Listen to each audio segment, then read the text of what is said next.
Hello, everybody, and welcome to the Upsurge Junior League semifinals. My name is Finnick. Joining me on the desk today is Nightstar, and this week we have a matchup between Figure8 Gaming and Active Rush. Yes, sir, indeed.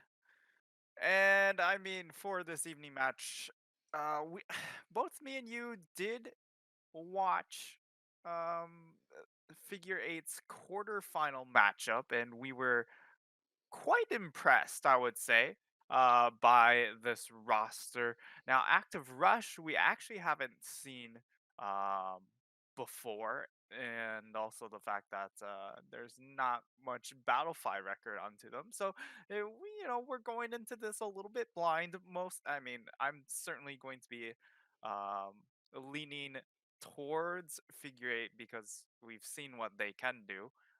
So until we get into game, I'm definitely favoring Figure8s. But, you know, on top of that, we look at the regular season records, both of them ending up first in their division.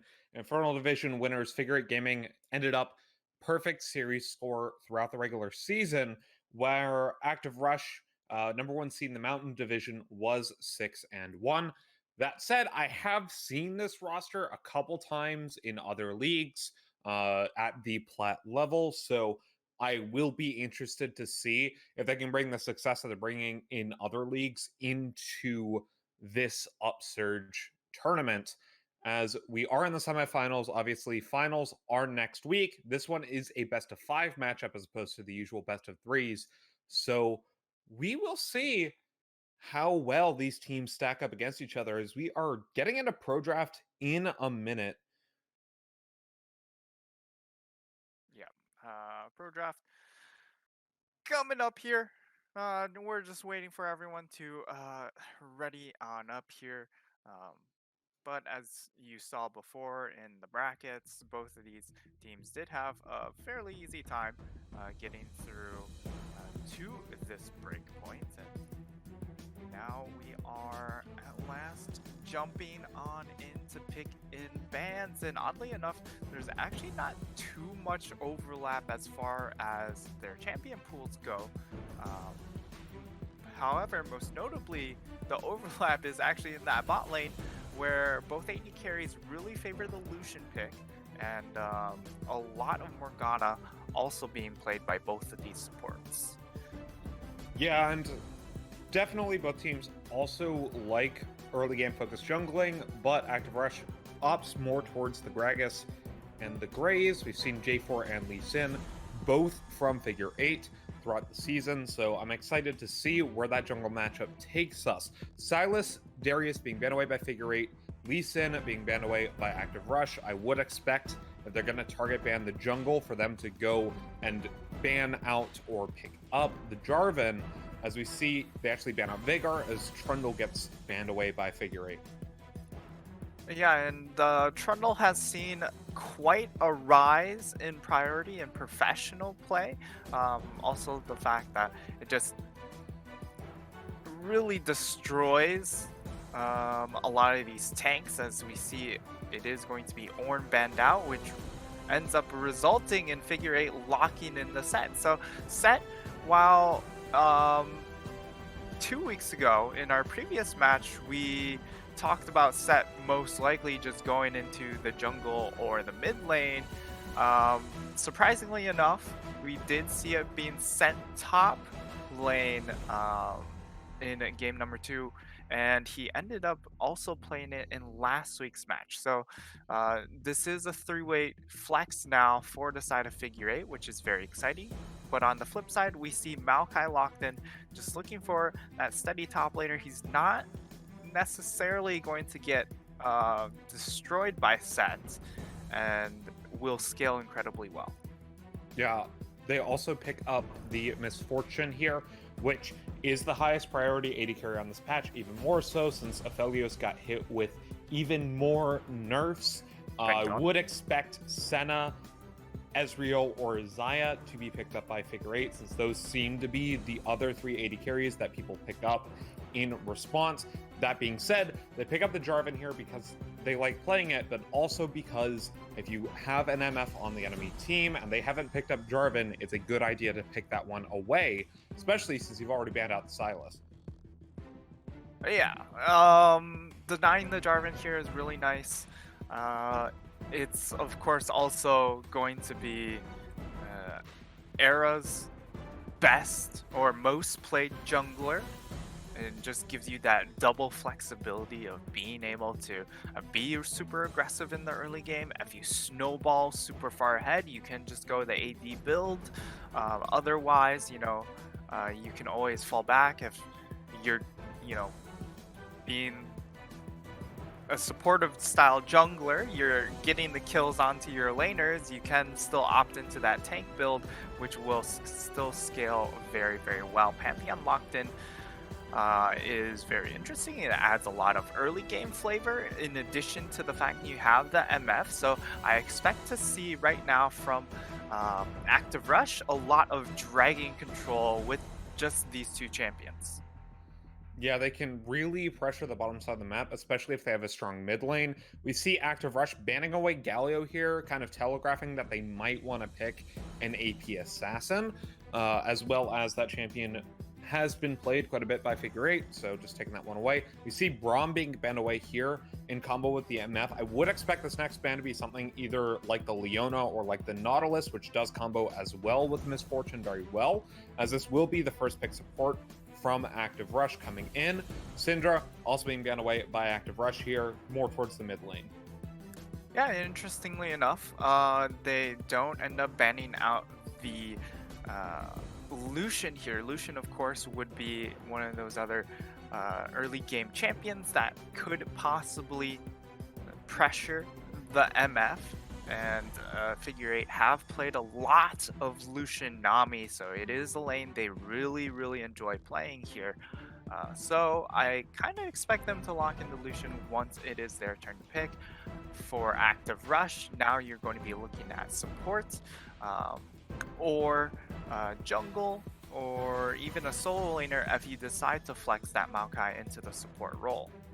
Yeah, and we do see Nautilus was the pickup here, or was banned away by Figure8 here, as combo to the MF. I believe that was a mispick there, so the Swain is actually a Corki going into that mid lane. So technically Maokai could be a flex here, still, with the Corki being picked up by Active Rush. I don't necessarily like blinding the Corki here, and unless you're planning on flexing the Maokai or the Pantheon into the support role, I feel like it's better to pick the support in this scenario so you don't get counter-picked mid.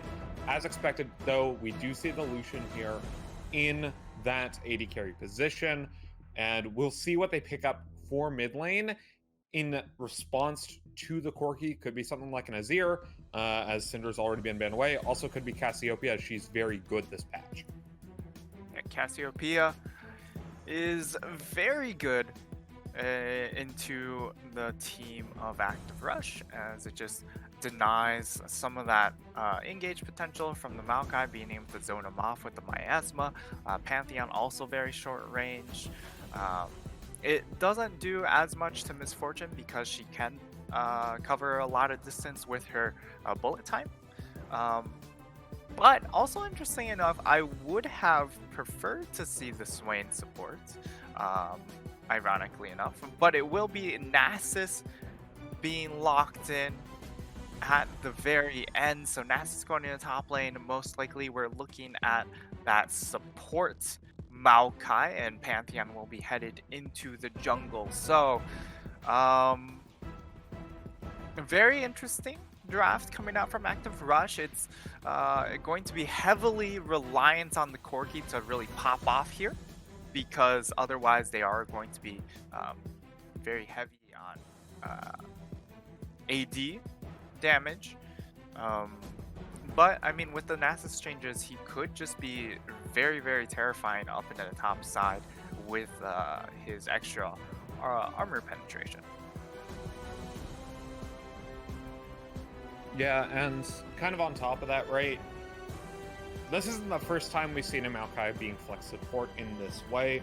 We kind of already mentioned it. Picking the mid laner kind of telegraphs that the Maokai is actually not going top lane. So now we look at this overall draft and we look and see, okay, where are the power spikes? On the one side, you have Set, Jarvan, Lucian, all of which telegraph to me that they want to get a mid-game power spike going. They have Cassiopeia in case it goes to late game, as she does have quite a bit of late game insurance in her kit, does a lot of DPS late, takes objectives very well. Meanwhile, on Active Rush, though, we see a bit more push towards that late game with the hyper tank scaling from the Maokai and the heavy DPS scaling that you get from Misfortune, Nasus, and Corki, with a Pantheon as their mid-game insurance. Yeah, they've kind of spread out their eggs for the side of Active Rush, as you mentioned, with the fact that you have Corki, Nasus for the very late game. Maokai as a support won't be as terrifying as like a Maokai top lane, so he's going to be a little bit slower on the scaling. So there's that to factor in. Misfortune also isn't the highest DPS threat late game as an AD carry, but into the composition of Figure8 will be able to outperform the Lucian in the late game, and also just has an easier time executing late game because of her ultimate. So that would be why you mentioned that she does end up outscaling, and it really is because of the context of the drafts. Yes, she does outscale quite a bit here. Pantheon would be really the only worry here as far as scaling into late game, but you do need some help in getting this team to late game, so it makes a lot of sense here. And on the flip side, when we talk about Figure8, Set, Jarvan, they will scale, but it's not as heavy into the late game as some of the other champions on Active Rush. Nami, of course, is a very good support. Nami Lucian, though, is going to be heavily reliant on being able to snowball this bot lane really, really hard to be able to then hit the mid game running. And then Cassiopeia is, as you said, the insurance for their late game. So when I'm looking at these drafts, I'm really, really focused on that bot lane matchup. Because again, we have Pantheon as well. When he hits level 6, expect to see a lot of pressure thrown down there, along with Corki package. And also the fact that you have a Nasus in the top lane. He's perfectly fine just slow playing out that top lane. Yeah, and farm up is the name of the game top lane. Set does have a much easier laning phase up against this Nasus than other top laners in the meta at the moment, especially because Nasus is, of course, a pocket pick, not necessarily something you see in the meta. I would like to talk a bit about this jungle matchup, though, because Jarvan and Pantheon both have very good early games, and they fall off at similar points in the game. Yeah. But yeah, we're all locked in here. We're waiting for, well, it's time to wait for our little bit of spectator delay, but yeah, one of the players to really watch out for when we saw them 2 weeks ago was Hikari. He really performed on his picks. Last week he also performed on a Veigar pick, which is why you see Veigar being banned by the side of Active Rush. So potentially Hikari could just flex his way through, muscle his way through this matchup, but Corki will have a lot easier time to move around the map there.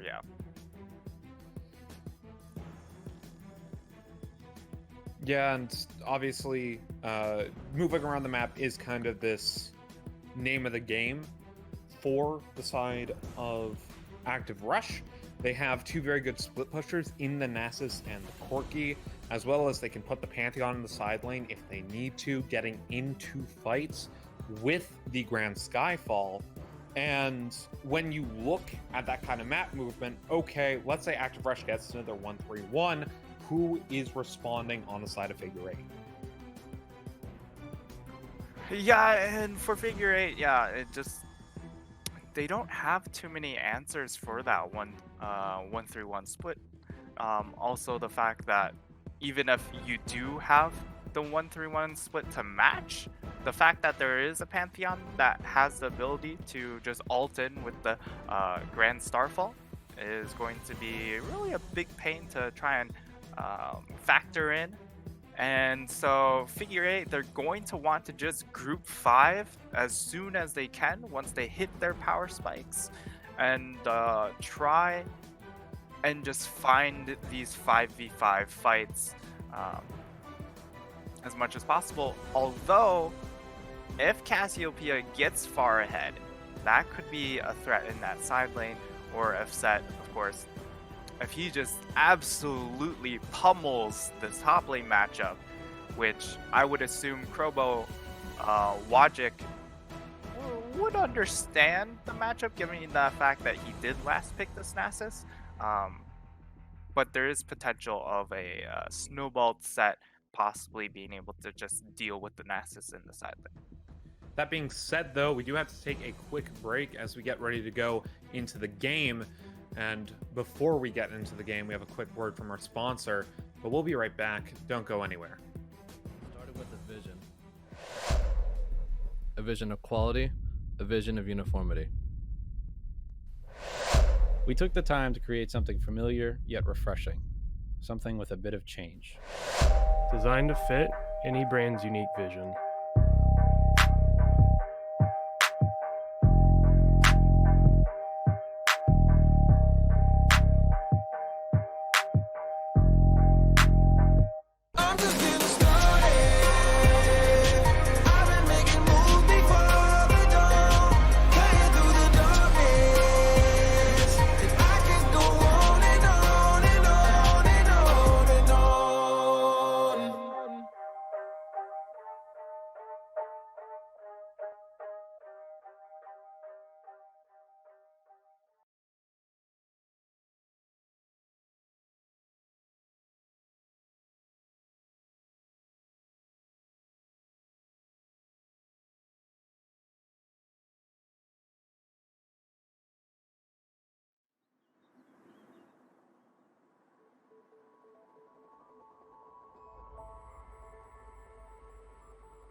Everybody, and welcome back to the Upsurge Junior League semifinal matchup between Figure8 Gaming and Active Rush. Game number 1 of a best of 5 tonight. As we get ready to go, my name is Finnick. Joining me on the desk today is Nightstar, and a bit of an invade coming in from Active Rush. This one has been potentially spotted out by area. Flash forward, gets a nice stun on a free slam. But a Thesis looking for the early kill. They're able to get the root down. Ignite plus an auto from the MF does mean First Blood goes over to Hindsight. And what a start for Active Rush, making a statement saying we may be second seed here, but we will not play second fiddle. And of course, Active Rush on the red side being made up of Krobowatch in the top lane, Bladed Thesis in the jungle, Rootlage is Beast in the mid lane, Hindsight in AD carry, and VT Nelson in support. And over on Figure8, we have Flaming Thunder in the top lane, Era in the jungle, Kakari in the mid lane, Zboa and Free Slim rounding out in that bot lane duo. And losing the flash onto Free Slim this early on is actually really, really dangerous because there is still the flash on Maokai available, which means that if anyone comes down into the spot lane, it's just another free kill onto this Nami pick, and they are setting up for a very aggressive level 1 hiding in that tri-bush, but Zboa and Freeslim taking the safe route here. Yeah, they don't want to deal with this MF at the moment. She got into lane with an extra 420 gold in her pocket, just a couple days away from April 20th, of course. But that does mean that she'll be able to get an early back to her BF sword, and that is huge, especially into a Lucian lane where you would typically expect him to get the advantage in damage early. As we see Era coming over on a crossbow logic, he is stunned up by the set as he gets the flash forced out of him. That's really all you want from that gank, though, as the Jarvan goes back towards the Scuttle Crab. Yeah, nice little gank up at the top side. It was just came down to Flaming Thunder hitting that level 2. Flash root on to the AD carry. He's forced to flash and heal out of that one. And a flash for a flash and heal. Definitely worth it for the side of Active Rush. We see Era getting ready for a dive top lane. They have the wave for it. Yeah, looks like they are setting up for it. But it mostly just there to guarantee that wave pushes into tower, I suppose, as he does end up just backing there. A little curious because he did know that the jungler was bot lane, so there is no way for jungle to be up in the top side. So if you're not looking for that dive, VD Nelson, nice root on to the Lucian, knocks him back under tower. Whew. Yeah, and that's just the matchup right now. With the fact that you have Pantheon and Maokai, it's just 2 point-and-click CCs. Free Slim. Era able to get the knock-up onto the MF, force the heal. Flash. The Ignite comes down as she flashes out of this one, but here comes Bladed Thesis. VT Nelson does get a root onto Era, and Jarvan's able to get out of that one, but he does get an MF flash. But we saw Quirky roaming down there with the lane priority. He gets on the Cassiopeia early, and you really have to watch out for that, because that could have been a 4-man play bot. Yeah, it certainly could have been, especially with... Oh, back on a Kakari. Stun's gonna land. Picks up the miasma as the Aegis Assault mitigates all the rest of the damage. He's forced to flash out of that one. Sorry, there's a lot of action, but no kills at the moment. Yeah, there is just a lot of summoners, which means that, you know, in the next 3 minutes, we could end up seeing a big explosion of kills, just kind of just setting up for that moment, because, like, having flashes down on the mid and the bot side is very, very valuable. Goes down on Flaming Thunder. They want to get the last flash on the map. Do get the stun up. They position ahead of him as he moves under tower, gets a nice stun into the Haymaker. But Thesis just going to Aegis Assault that one. But Flaming Thunder, able to stay alive, doesn't burn any summoners. Bladed Thesis going to go back to the jungle. But here we go. It's about to hit 5 minutes, and there's a big wave pushing into this tower. Yeah, and for Flaming Thunder, he's definitely very happy with how it's played out so far here. Dodges out onto that gank, gets his wave into the tower as well. So, I mean, the matchup to really watch out for throughout this series, I would say, would be Era and Kakari up against Bladed Thesis and Rutledge. Just because Kakari and Era have shown their ability to just hard carry some of these games. And right now, it does seem, you know, pretty muted as far as their impact goes. Of course, you're looking at a late game carrying Kakari, so not expecting him to pop off on the here. way. Kakari a bit late on the miasma, though. Does mean that Rutledge is able to get out of that one. So we see Pantheon here just to get some of these minions as they push in under the tower, but really smart plays from Rutledge to kind of get away from this Might just Cassiopeia, she wait. does have a bit of a lane advantage. Yeah, Bladed Thesis. TP coming might up for just Corki, Bladed Thesis. Yeah, Bladed Thesis ended up just trying to stop the back there, but now we're Flash forward. seeing action. No, Kakari Oh! doesn't have stun. Gonna get the ultimate off of Rutledge, just picks it up with the rocket. Meanwhile, on the bot lane, the AD carry goes down as Era is able to get the kill on the hindsight. That's a mid laner for an ADC. And MF got Caulfield's Warhammer instead of going for the BF sword. Instead, picks up a dagger and boots. So, gonna opt to get the T2 boots before completing the Essence Reaver here. Yeah, it really just comes down to a little bit of a personal preference, opting out of the BF sword purchase to instead get the extra CDR and also getting the extra movement speed. Since you are down the flash onto the MF, it is nice to just always get boots if you are down a flash summoner, just so you have that extra, you know, safety of trying to dodge out ganks. But a good gank into the mid lane to get that kill onto Kakari is going to set up this mid lane to really succeed here, as it just slows down the Cassiopeia just a little longer. And the longer you slow down Cassiopeia, the higher the chances of active rush to really take over this game. So interestingly, Corki opts for the tier start as well. Not something I've seen on Corki. I would assume that goes into the Muramana just because of how his damage scaling works. But still, something I haven't really seen on him. Typically, you would expect a Trinity Force buy. So going a bit more towards that Ezreal build style here for the Corki. Yeah, and it's been picking up a lot of steam lately in the pro scene. And it's... Oh, okay. That's just trades. Is that possibly kill? No, but that's a nice little haymaker there. Crow Logic, or Crowbo, is going for the Unsealed Spellbook, which I do really like here. Although this... It looks like Flaming Thunder just doesn't want to pull the trigger. Definitely could have gotten behind the Nasus. Here comes to the try Comet and get Spear, but Era is already up here. We do see Corki. He has the package, can bring a special delivery down. Instead, just opting to clear wards.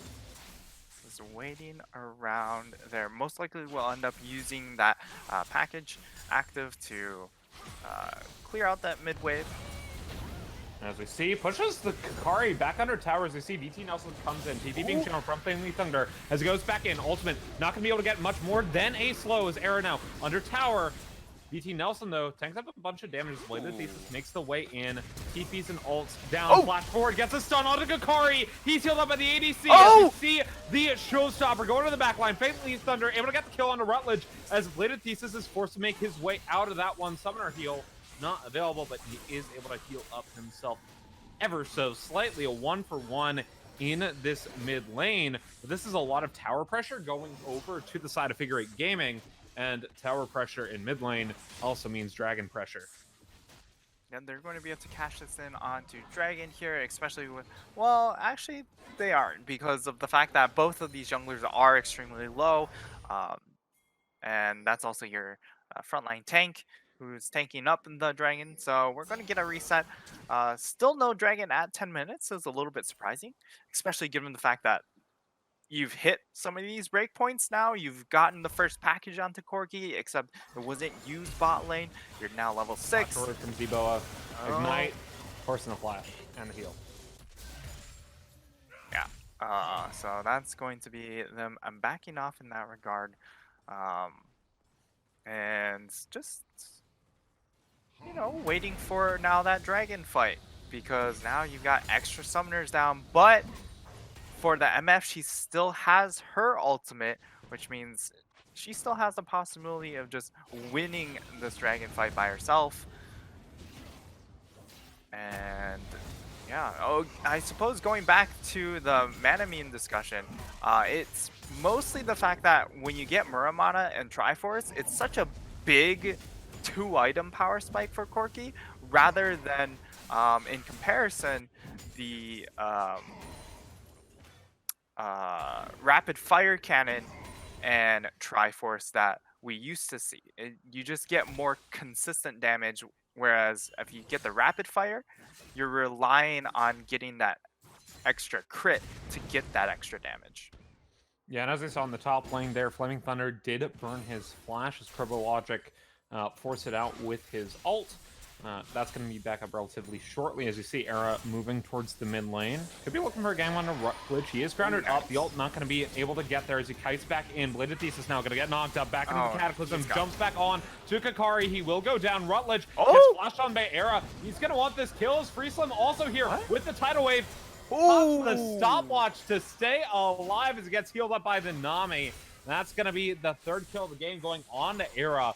He is huge on this Jarvan right now. Despite the gold being even, a lot of this right now on this Jarvan.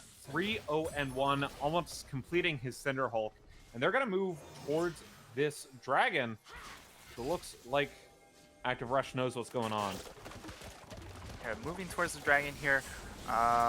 They've got plenty of damage, although... Come back in, Maokai ultimate, able to get a two-man root. Kakari does not have the ultimate, but the culling is going to be used. Meanwhile, on the top lane, Flaming Thunder gets the pull back down. Flash going to be forced out of Varus. Rutledge does damage to the back line with the rockets. Kakari now the next one to fall as he is too far away from the rest of his team. And that means that despite the pressure that they got early on here off the back of Era, the dragon will still go over to Active Rush. Yeah, and Active Rush, again, their composition is just easier to execute. You have the Maokai point-and-click CC, and then you, of course, have the easy follow-up with the Pantheon point-and-click CC, and then Corki and MF kind of do their own thing, where MF just gets a very easy ult in that team fights. They all line up, multi-man ultimates, and just became really easy to clean up afterwards because you have the Corki who can just Valkyrie in, and then of course you have the extra movement speed on to MF. But the more concerning issue here besides the ease of execution on the side of Active Rush is the fact that in the 1v1 you're already losing now with Flaming Thunder just starting to bleed a little bit in the stop side, just dropping some CS, and also the fact that he just can't compete in trades anymore. Yeah, just the inherent healing you get off of Nasus, even without Conqueror, is so huge. As Rutledge is here with the package in the bot lane, gonna use it. The tidal wave gets onto 2, but it doesn't matter as FreeSlim still goes down to Rutledge is beasts. Large amount of damage. We see flags being put down towards this pit, but Bladed Thesis is in the Winks. He knows this is going on, but he's going to have to give over this Rift Herald if the rest of his team doesn't roam up. Yeah, although it does seem like they are being very cautious about finishing it, as Pantheon is just hanging out in the side here. Kakari actually not going to look to help his jungler. Oh, Bladed just takes that. Yeah. Thanks for the leash, Era. It just sold out back into the flash. Objective's worth it. Especially Rift Herald, despite the fact that it's post 14 minutes, the first Tower Blood is still available. And that can be a lot of gold going into your ADCs, or Corki, who was also an ADC, but in a different sense, pocket. Yeah, the first Tower Gold will be the next big objective for these teams, although things are playing a little bit slow. One of the other things is just putting it topside, you get this Nasus even further ahead. Could be a good time. Because he's summoning the Wither. Flaming Thunder pops his ult onto Logic, but he's going to pop the ult, flash, Wither, Q, and Logic picks up a nice solo kill onto the set. And Nasus, you don't think is a super impressive laner, but you've let him free farm for 15 minutes. And how many stacks we got? We got a stat count going on. He has 270 extra damage on his Q at the moment. Oh yeah, and okay. 100 per 10 is the what you're expecting at the very least. But with how he's farming, he's going to accelerate very, very hard.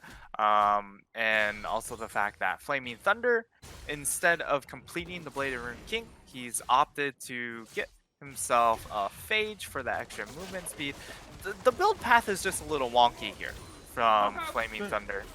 Has been used, has the ultimate from Blade of Thesis comes in. Close. TP being channeled to the top lane goes Crobo Logic. That's 2 ultimates being used in the bot lane on kind of a miffed engage. That said, Flaming Thunder, I don't think you can play this far forward, even with Era here. He does get the flag and drag into the Cataclysm, with Flaming Thunder still gets taken down super low. Oh my god. Bot lane, No! being summoned. Era No! goes to flash. Crobo Logic does so much damage and self-heals for so much. You cannot take that fight when you're below half health bar, even in a 2v1. No, that is not okay, Finnick. That damage is not okay. This is also part of the fact that you have those buffs, the extra wither range, the extra 100 range onto that. You have the extra little bit of damage onto your Spirit Fire. Now Kakari's gonna try this. He doesn't have the ability to kite out. He does pop the ultimate and the exhaust, but Crobo Logic is gonna try to heal up. Kakari, though, still able to get the kill due to the damage mitigation from the exhaust, keeping the Nasus from being able to heal up there. The exhaust coming in really, really big there. Oh, that's going to be a kill. Flash forced out of the mid laner. Zebon didn't need to flash there, but Rutledge was able to do that as Valkyrie was not available to him. Yeah, we'll get back at that top lane play. Kakari, man. Yeah, Kakari really just shutting him down with that exhaust there. Exhaust being probably the best summoner in the game right now. I mean, besides Flash. I mean, we already know Flash is supreme. That's why you run it on every single champion. Teleport is, you know, a good mention, but... Nice stun on a Free Slim. He's forced to flash, but here comes Rutledge, and he was already there. Free Slim goes down. This is the Ocean Dragon going over to Active Rush. They traded for a top lane tower, but since they already got tower first blood, this is totally worth it for them. The next dragon will be the Infernal. So it's going to be Inferno Soul here. The only issue you have with the fact that, you know, the side of Figure8 is the fact that they've... Sure. Under tower, stun, Aegis is sold out of that one, but it will be...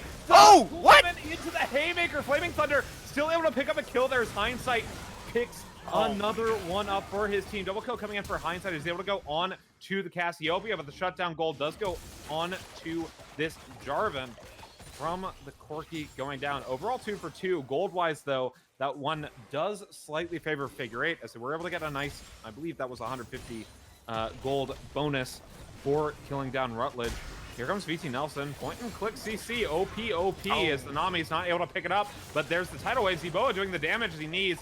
Will pick up the kill on a VT Nelson. Meanwhile, though, in the top lane, Nasus does Nasus things, picks up the tower, stacks that, and we get back to relative even gold stance. Only about a 1.6k lead for Active Rush at this 19-minute mark. Yeah, and the lead for Active Rush is going to be super important given the fact that they do have that double AD carry setup. They are going to scale incredibly well. Also the fact that they just they do outrange as far as their DPS line goes. They outrange the DPS line from the side of Figure8 a lot more. The Cassiopeia is really good at trying to mitigate the engage power, such as the Nasus, Pantheon, and Maokai, but when you're trying to turn onto the roster of Active Rush, and then you have to run through the MF ultimate, it just becomes incredibly hard to play that Cassiopeia pick. So right now, definite advantage over to the side of Active Rush. And that's a big issue, because now you're looking at how you can get in, turn this fight or game around. Pops the ultimate on the Rutledge. He goes down there. Nice bit of the culling. You see Nami gonna be able to get the ultimate onto 3 members. Blade Thesis into the back line. He's gonna go down very quickly as we see the bullet time coming in, but it doesn't do enough damage. Kakari does pick up a kill on a VT Nelson as Era picks up a kill of his own, and will be a 3 for 0. and they're looking right towards this Baron, as there is no jungler to contest them. Yeah, and right when I say that it's going to be very difficult for them to get back into the game, Z-Boa just changes everything. He's got the Ignite onto the Lucian. He just takes the all-in onto Rutledge. And, I mean, that's just what Lucian can do in these 1v1 scenarios. Back on a hindsight, he's got a 2-level advantage. Shutdown going on to Z-Boa. And now, what was relatively even goes into, you know, a lead for the side of Figure8, and they have the Baron buff. Yeah, so this is really good for them because this team just wants to continuously force the 5v5 because then, of course, it pulls Nasus away from his PvE mission. And in a bit of trouble, knocked back up. Rutledge trying to do the damage, but Nelson's just gonna die here. He goes back in, tries to get the knockup on a Z-Boa. Still gonna go down as Bladed Thesis might find a way into the fight. Instead, gonna be dissuaded by the minions, and BT Nelson throwing his life away to try to get a collapse, but it never came. For the logic now.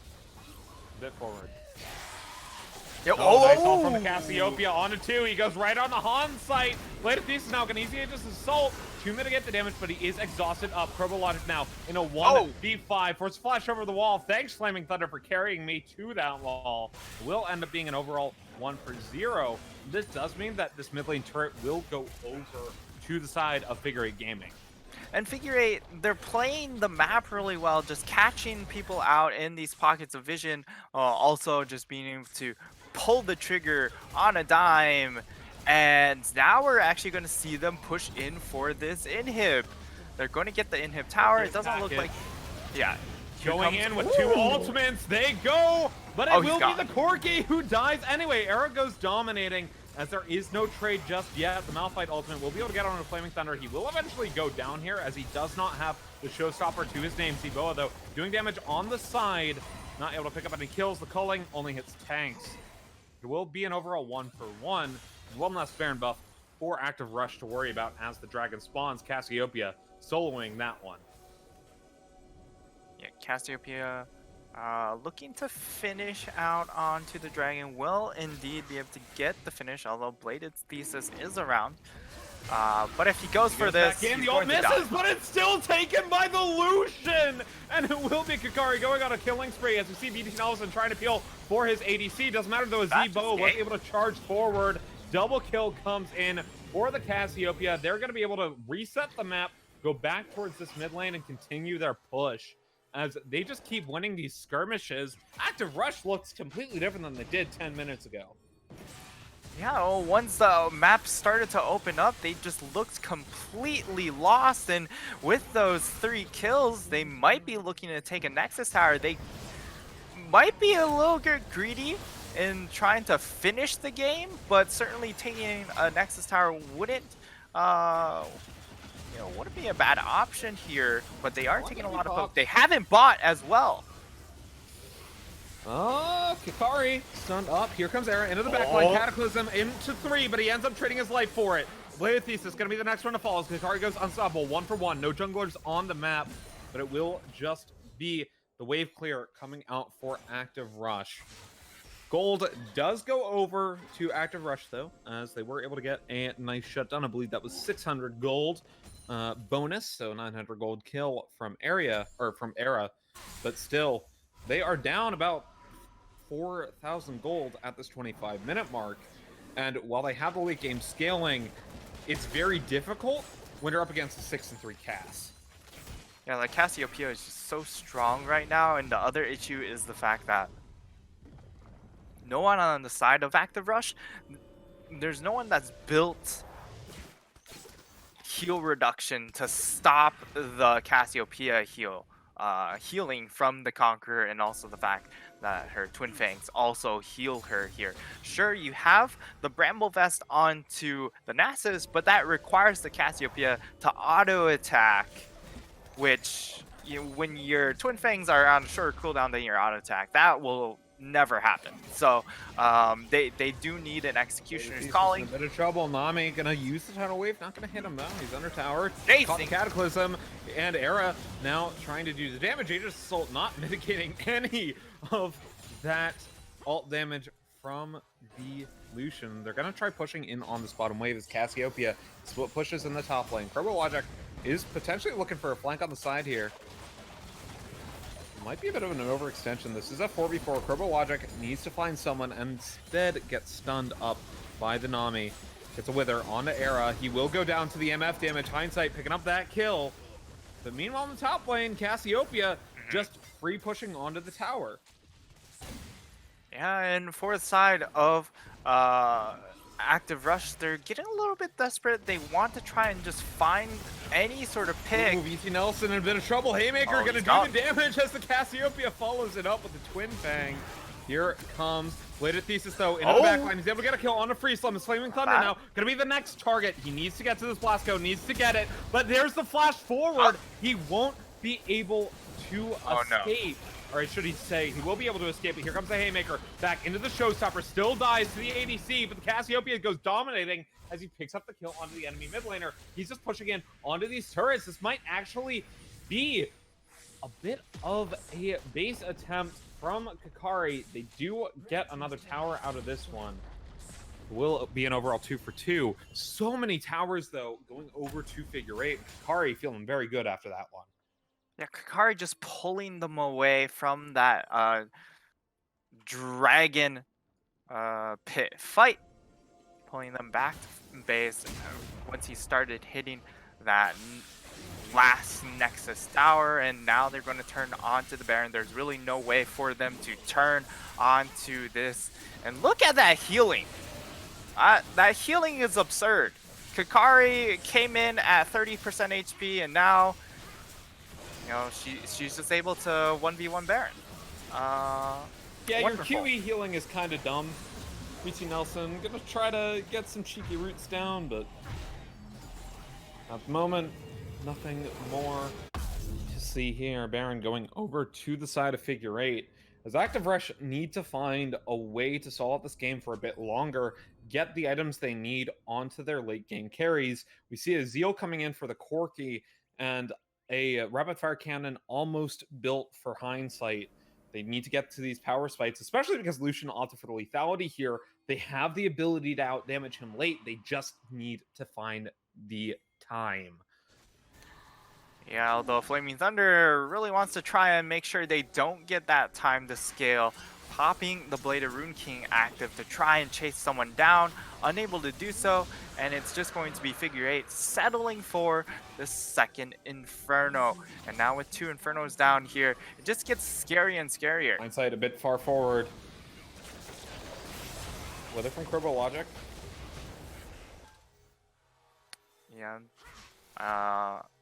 But yeah, it just gets more and more scary with this Cassiopeia. You just have to find a way to kill this champion. Because right now, because of how large this Cassio is, you aren't able to really side lane properly with your 1-3-1 setup. Because she either kills you in the side lane or... as VT Nelson was too far on the side. Here comes whoa. the jungler. As the special delivery comes in, Zboa gets the kill onto the Corki as he goes legendary, but here comes Kerbo Logic, able to get a kill of his own. That Showstopper does too. Hindsight goes on a killing spree though, as it will be an overall 3 for 2. Kakari flash forward down onto the MF. Kakari now fighting Kerbo Logic. Kerbo Logic will end up picking up a kill, but it will be a little bit too late. 3, 4, 5 in favor of Active Rush. They will get an inhib off this, probably 2, but I don't think that they can end. Yeah, the timers are low enough, and also the fact that their health bars aren't quite there to finish this game out. It does mean that the game will go on, but a lot taken by the side of Figure8, and they are in a commanding lead, especially in the map control.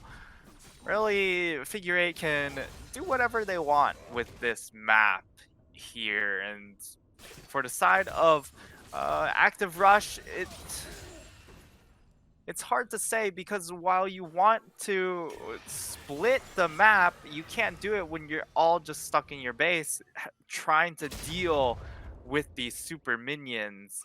And it just comes down to one last Hail Mary fight around one of these objectives, whether it is Dragon, whether it is Baron, or if it's just around your last inhib tower. Yeah, at least 2 more dragons guaranteed to spawn this game. Right now, double Infernal on Figure 8. While we see a Cloud and an Ocean for Active Rush. So they could potentially hand over a Drake if they think they can fight for that last one. I see Zboa ulting on a Crobo Logic. He'll be fine there. But he is taken down very low, actually. Well, low for Nasus. He'll be coming back up very soon. Yeah, and surprisingly, he's taking this much damage from a... Oh, here comes Zboa.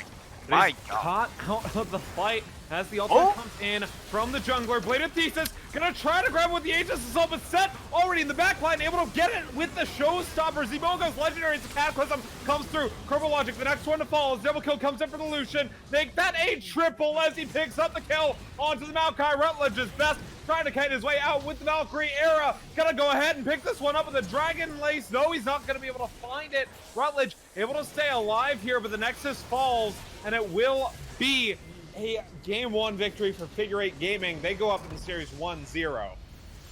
Yeah, and Figure8 Gaming coming out with a very impressive game here. Because Active Rush, if you watched the first 10 minutes of this game, it felt like everything was just lined up for Active Rush to just win the game outright. You saw that they took the early dragons, you saw them find the early kills, and the slow pacing of the game with how strong this Nasus was, it just felt like it was already written in the books. The Nasus was going to 1v9 at some point in the game, but then Figure8 find the fights, they find the team fights, Kakari finds the kills, and Zboa just turned single-handedly seemed to flip the game around. Yeah, that was really well played from Zboa on that Lucian. We see at the end game, he did 34,000 damage on this Lucian. Didn't really seem to let up there at all. Meanwhile, though, Misfortune only doing 13,000 damage. She wasn't able to find the position in the fight. Really, I feel like the dive potential from the Set and the Jarvan, as we saw, was able to keep all these engages that came in from Active Rush's jungler on the Pantheon from having any sort of follow-up. Immediately, Pantheon goes in the backline in every single fight. We see the Showstopper, we see the Cataclysm, and all of a sudden the carries are nowhere to be found. Pantheon dies, there's no more peel on her team, and these fights kept going the way of Figure8. Yeah, it just came down to isolating the rest of the team from the Pantheon. Also, when Pantheon just went in, he pretty much instantly got exhausted, which stops him from having any sort of impact. And it was just really easy for them to finish out some of these fights. But when it came down to when they were winning team fights, it came from the fact that Rutledge got really nice TP flanks to get into position along with the package. And it just didn't happen as the game got more and more chaotic. They couldn't maintain their ward line to have the TP possibilities. And Zboa also getting this Umbral Glaive is very underrated here because he just continuously wiped out whatever wards they were able to get down. All that being said, though, we will have to take a quick break as we get ready to go for game number 2. Once again, this is a best of 5 and not a best of 3, so we will have at least 2 more games. Active Rush this time going to be on the blue side, and we will see if they're able to make this a series as we get ready to go. We're going to take a quick break. Don't go anywhere. We'll be right back with more of the Upsurge Junior League.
in the sky, gazing far into the night. I raise my hand to the fire, but it's no use, 'cause you can't stop it from shining through.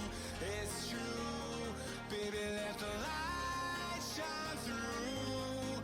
If you believe it's true, baby, won't you let the light shine through for you, for you, for you, for you, for you, for you, for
When you feel the world is over,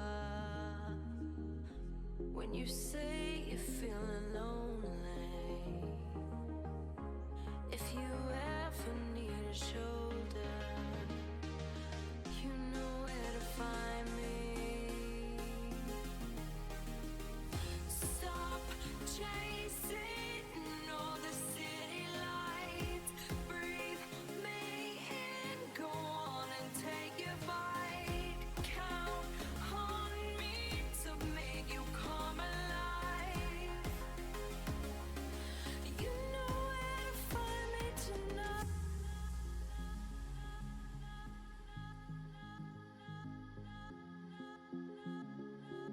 You know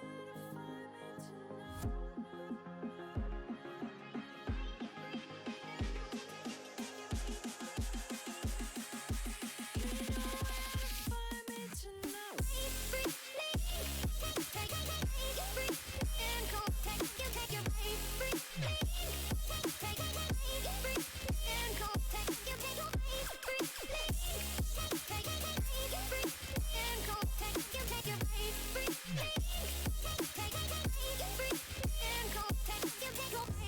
When you feel the world is over,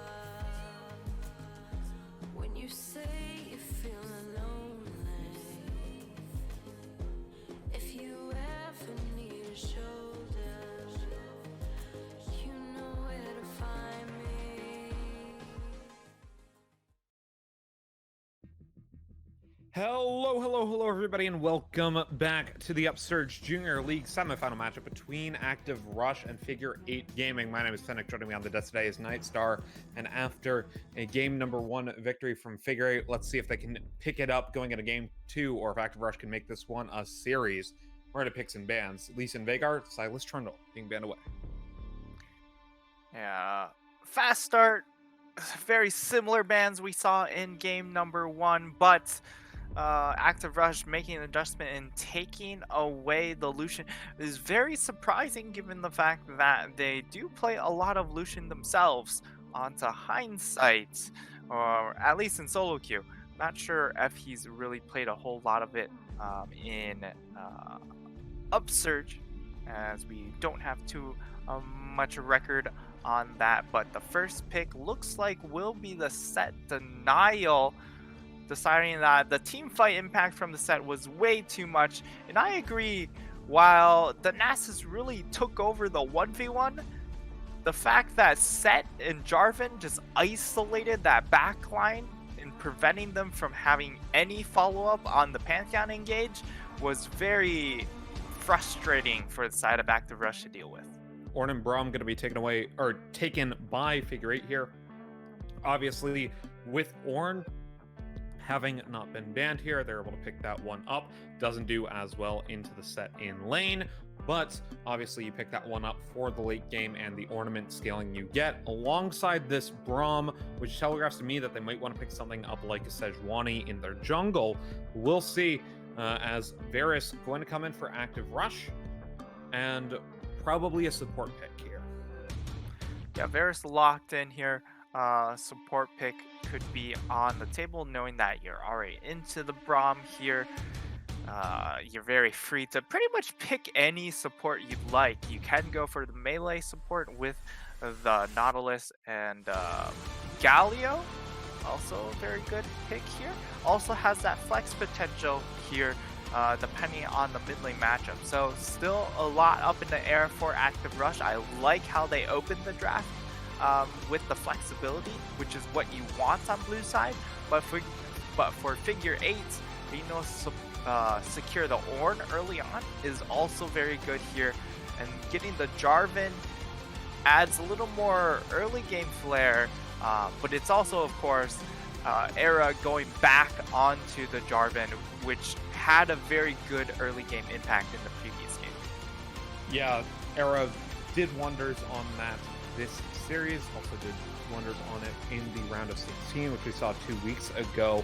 Active Rush banning away the Syndra. I would expect the MF ban coming out here as well, as that pairs very well with the Jarvan and the Ornn and is very high priority.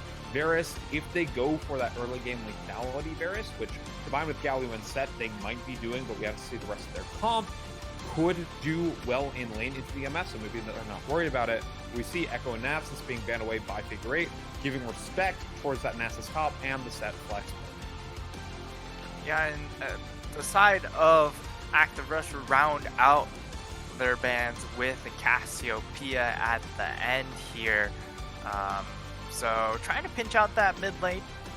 So Figure8 here, they're going to be most likely locking in the AD carry pick to allow the final pick, counter pick to come through for Kakari.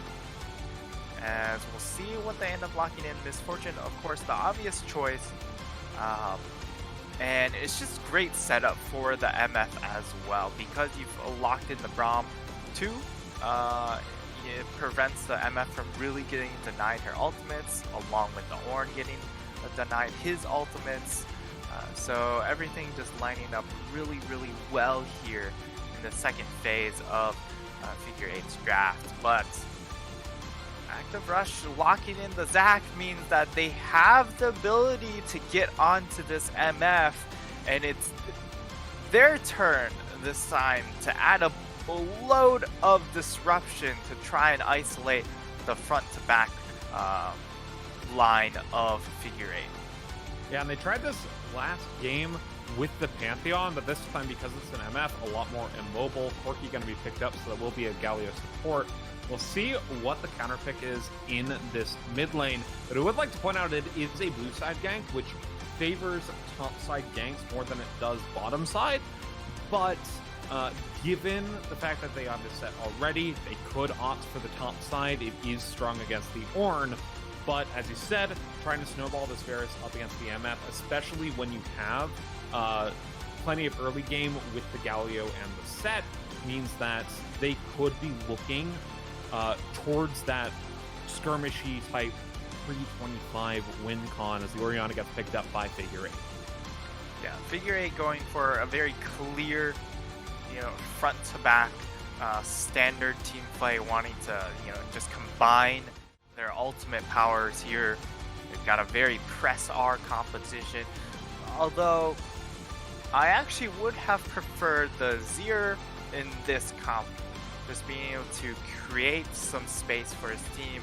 The Orianna ult, sure, it also does that to a degree,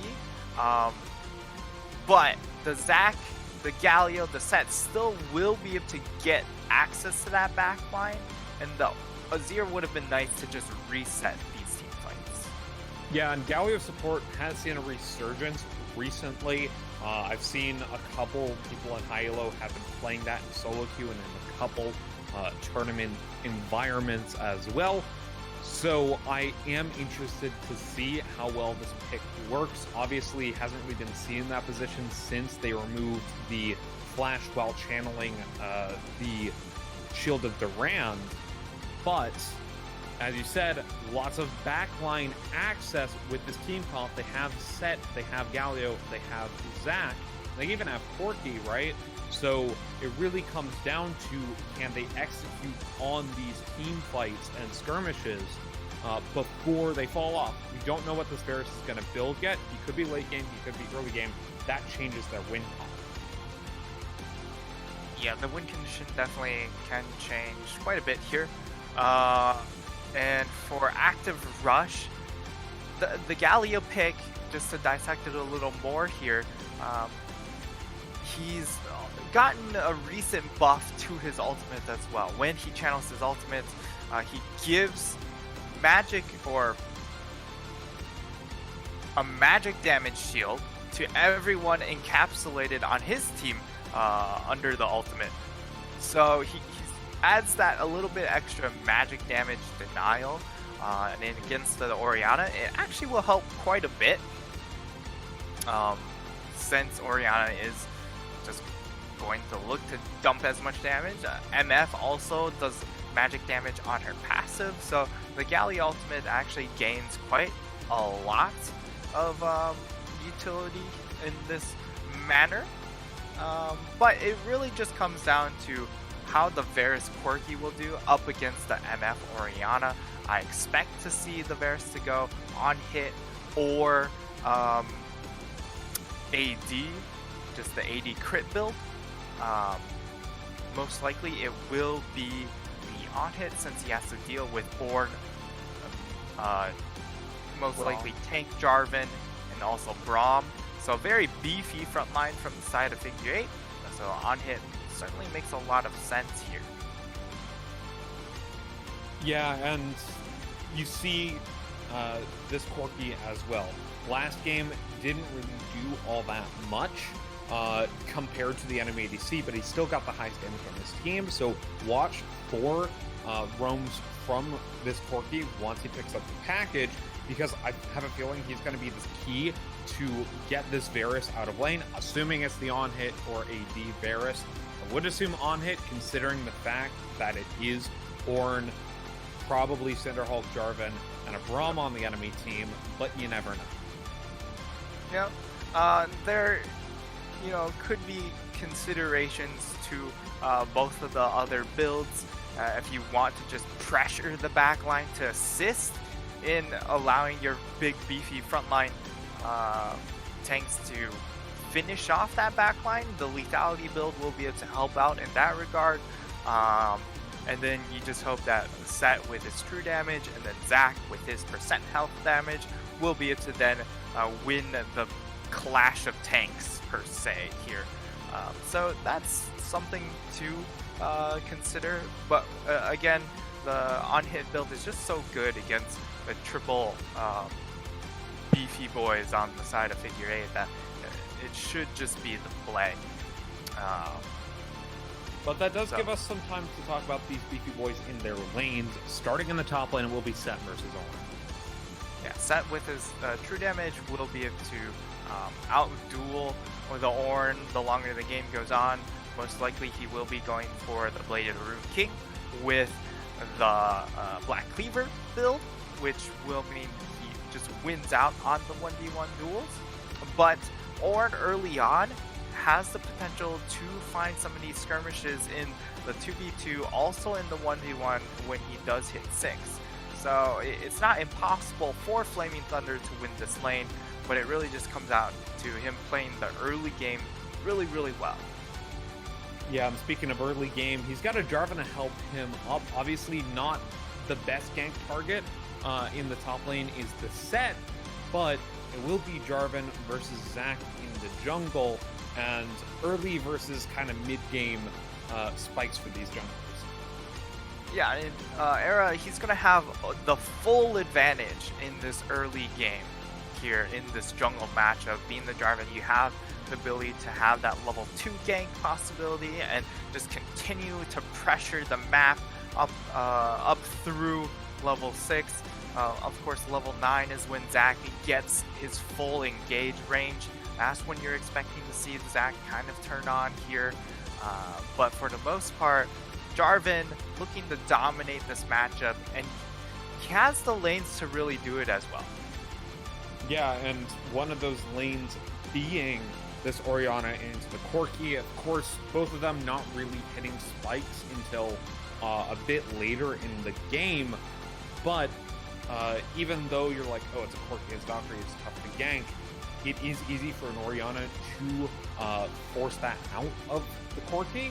And if they're smart with the timings, this mid lane gank could come in for the Jarvan, but it does lead us to this mid lane Corki versus Orianna. Yeah, and Orianna will do well in the lane phase against the Corki, and it really just comes down mostly to how the junglers influence this lane, because both of these champs do lack a little bit of engage power themselves until, of course, you hit the package on the Corki or you hit the level 6 breakpoint on Orianna. Then things really get explosive and dangerous. But for the most part, they're going to be looking to just farm out the lane, hit their spikes, and then look to make their impacts felt through the team fight. And finally, for the team fight, you have the ADCs for both these teams. Varus, Galio versus Misfortune and Braum. Yeah, there's Galio going to look to scale as much as possible here, especially if the Varus goes that on hit. Of course, it depends on what build Varus goes, but Galio, of course, really looking to just scale through the fact that he has backline access with the Set and the Zac. On the flip side, MF, Braum mostly looking to just punish overextensions by the engage from the side of Active Rush. Yeah, and that pretty much does it for these lane matchups. But before we load into the game, we have a quick word from our sponsor, this time it being Kono Keyboard. If you are looking to take your game to the next level, it all starts with your peripherals. From keyboards to keycaps, mice, and more, our friends at Kono have got you covered. Kono works with the world's best designers, inventors, and makers to make you some of the best gaming peripherals around. Kono have been huge supporters of us here at Upsurge and have made generous contributions to our prize pools. If you need to find a new keyboard, go check out the Hexgears X1 RGB low profile Bluetooth mechanical keyboard at Kono. You can use the discount code UpsurgeGG for 7% off your first order. For more information, head on over to kono.store to check out all that they can offer. It's KONO.store. Kono, discover amazing products.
Hello, everybody, and welcome back to the Upsurge Junior League semifinal matchup between Active Rush and Figure8 Gaming.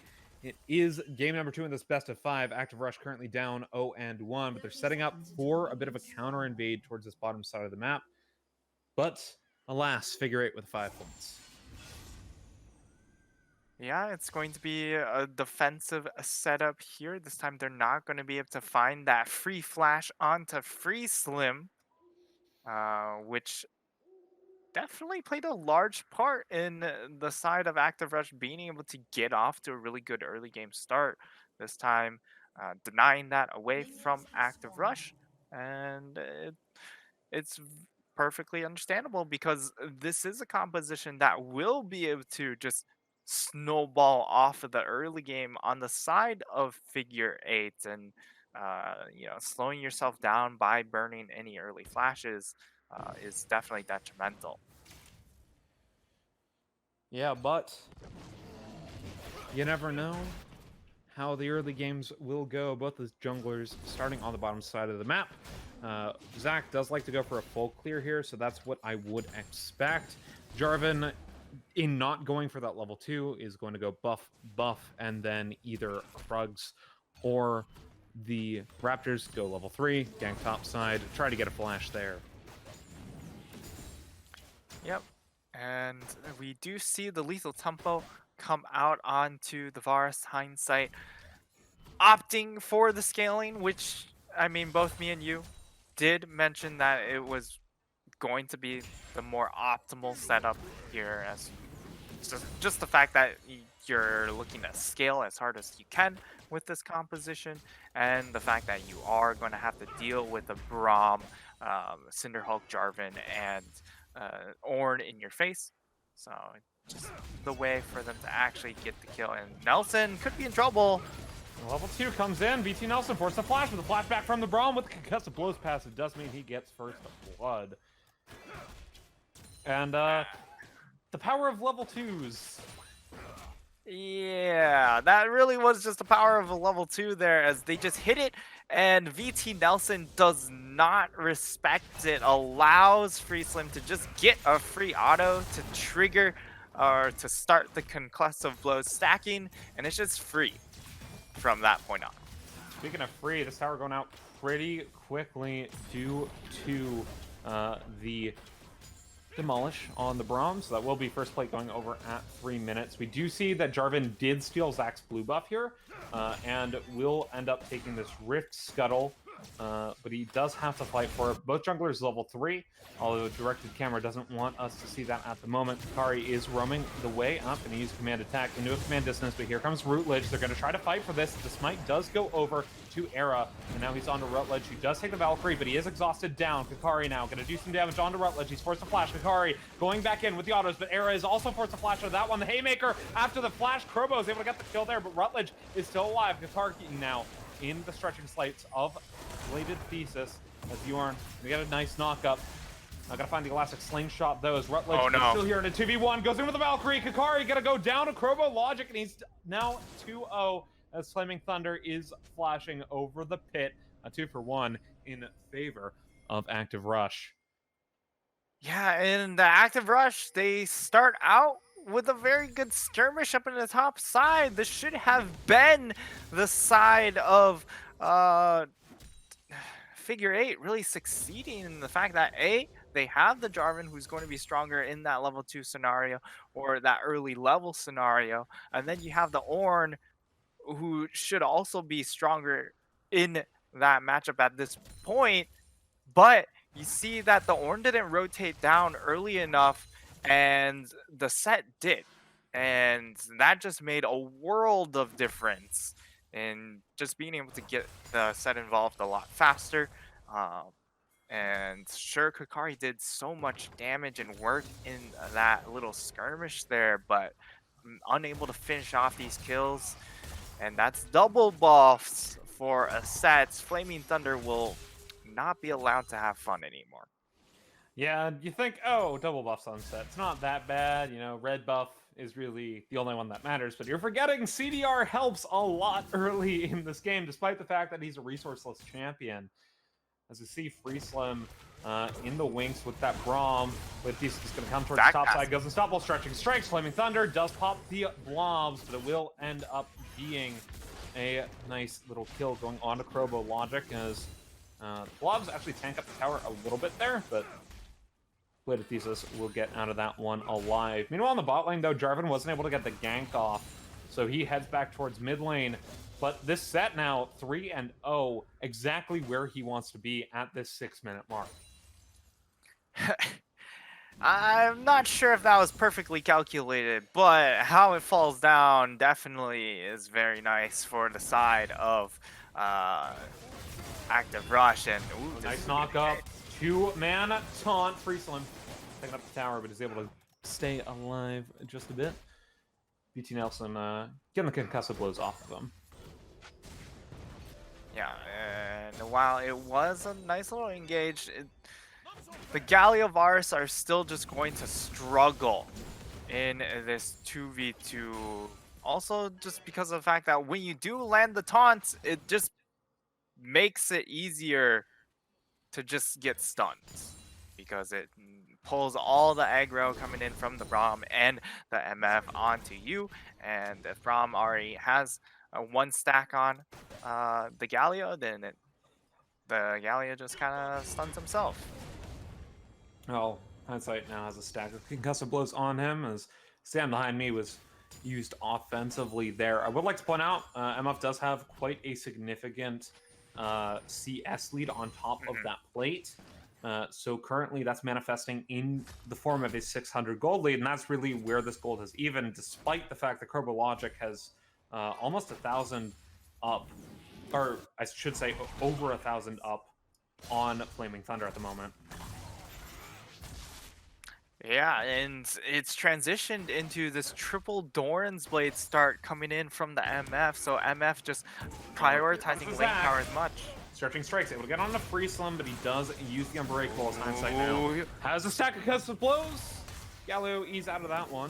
His flashes are burned. Orianna does make the way down. Corki nowhere to be found. This flag and drag does hit on a Bladed Thesis. The taunts come in for VT Nelson, but Bladed Thesis still goes down as his passive has been popped. Corki gonna get some free damage on this mid lane tower, so he will get 160 gold off of that, but 300 versus 160, I'll take 300 any day of the week. Yeah, and of course there's also just going to be the Ooh, nice knock up into the taunt. 3 seconds concussive blows, get stunned out under tower and free slim. That's exactly what you were talking about there. VT Nelson gonna go down to that concussive blows passive because he taunted 2 members. Yeah, and it's just such a tough lane. It's really Nice ult from Crobo Logic. Here comes the Ornhorn, but it's a little bit too late as Crobo Logic goes on a rampage 4-0. As the Mountain Dragon will be traded away. This one is very nice for this triple tank setup. But the next dragon will be the Infernal, and with any luck, the Soul will be the Ocean, and we'll be all set. Once again, unintentional pun, but I made it anyway. Oh, and yeah, unfortunately, the 3 kills we see for the side of Figure8 all go onto the Braum. But on a positive note, it does mean that Braum has a 9 minutes Knight's Vow. That is a little bit absurd. Having that much stats right now, and also just giving more power to his misfortune. It's a very impressive start coming out from this bot lane duo. But on the flip side, the set is extremely powerful. He's almost got his Blade of Rune King completed. And with the 20 CS difference, it's also important to note that Flaming Thunder, he's not getting the EXP he needs to get to the Look at ornament this zone from breakpoint. Crobo. He just, like, that is insane. And because of that, Era does not have a way into this pit. Special delivery was used here as Kakari roams over, does have Shockwave. But here comes the set in the Ornn. Ornn is full health, so is Crobo. This will be a fight, but we don't know where that will take. Galio does roam up. Only on level 5 though, so no safety in the. Oh. Instead, gets knocked up himself, forced to flash out of that one, but he does get the shockwave in response. Meanwhile, on the bot lane, though, Zeboa just going ahead and hitting the tower, getting the plates. Having a good old time on that misfortune. Having a really, really good time, and for Figure8, they or both of these teams rotating the AD kit or support over to the mid lane just to try and get that extra contest onto this early Rift Herald. Of course, you want to get Rift Herald as soon as you can, so just so you can cash in on the 320 gold. Anytime after that, it loses a lot of impact. But with lanes resetting once again, you just have to continue to put Figure8 in advantage in this bot half. Oh, they're going! Way to the Run King. Glacier Fisher gonna be popped. VT Nelson does get a nice taunt onto Zeboa. Stun does land on the hindsight as the bullet time comes through. He will be able to pick up the kill, but VT Nelson stays alive for the time being. Meanwhile, though, this will be traded over onto this Rift Herald as it's already been started. Jarvan in the area. Those names era, not area. But you can't really take this 2v2 at the moment. Galio now getting a taunt on a free slam under tower. Yeah, Free Slim gonna tank up 2 tower shots, but it's just this Oh, tower being the pressured. Fort God able to get a knock up onto the enemy jungler. Smite Fight goes down. It will be stolen by Flaming Thunder as Cataclysm goes on to Crobo. They're gonna He gets wipe. knocked back up as Bladed Thesis gonna go down to the blobs. Rutledge is here to try to save his jungler. Hikari does get one. The Shockwave picking it up with Command Dissonance. He will pick up a kill on the Bladed Thesis here as the root does land. Oh, he's from got the ultimate. Zeboa finally going down to VT Nelson. But that's not a shutdown. Only 1 kill's on the MF right now.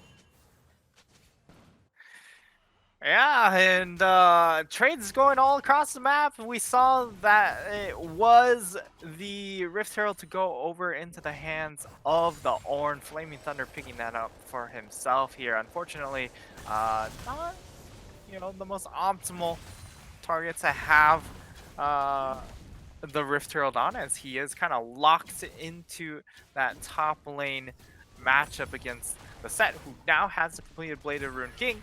So top lane is not looking good. Hopefully he's able to just throw it down into maybe the mid lane and then walk away. But using it for himself is definitely not the best, as he gets his buy canceled. Thunder not able to buy there. Does get a nice knock up on a Crobo. Logic does not have the ultimate available. Actually, neither of these top laners do.